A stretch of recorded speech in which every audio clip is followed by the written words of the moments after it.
हमारी बॉडी में millions trillion cells होते हैं और वो सेल्स इसलिए सरवाइव नहीं करते क्योंकि वो स्ट्रांग हैं। वो इसलिए सरवाइव कर पाते हैं क्योंकि वो इंटेलिजेंटली मूवमेंट करते हैं।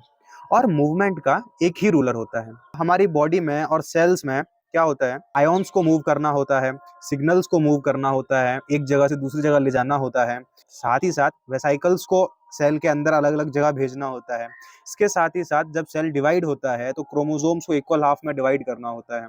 ये सारी चीजें मूवमेंट के थ्रू ही होती हैं। आयुर्वेद ने इस फोर्स को नाम दिया है वात दोष।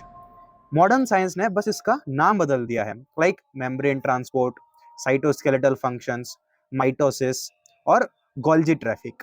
अगर हम सेल ऑर्गेनेलीज पर ध्यान देंगे तो बहुत सारे ऐसे ऑर्गेनेलीज हैं जो वात डोमिनेंट होते हैं और उनका जो फंक्शन है वो एग्जैक्टली वात से हम देख सकते हैं। सबसे पहला है प्लाज्मा मेम्ब्रेन। प्लाज्मा मेम्ब्रेन के मेन दो ही फंक्शन है।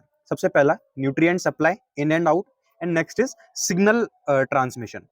नेक्स्ट है गोल्जी apparatus या फिर गोल्जी बॉडीज, जो कि हमारी सेल के अंदर डायरेक्शनल ट्रांसपोर्ट करता है। इसके बाद आता है एंडोप्लाज्मिक रेटिकुलम, जो हमारे सेल में इंटरसेलुलर हाईवेज क्रिएट करता है जिसके थ्रू मूवमेंट होता है। और फिर आता है मोस्ट इंपॉर्टेंट सेंट्रियोल्स, जिसका फंक्शन हम देखते हैं सेल डिवीजन के टाइम पे। सेल डिवीजन के टाइम पे जो क्रोमोसोम अलग अलग डिवाइड करने होते हैं तो वो सेंट्रियोल्स की हेल्प से होते हैं। अगर ध्यान दोगे तो पता चलेगा कि इन सभी ऑर्गेनेलीज का जो मेन फंक्शन है वो है कंट्रोल्ड मूवमेंट।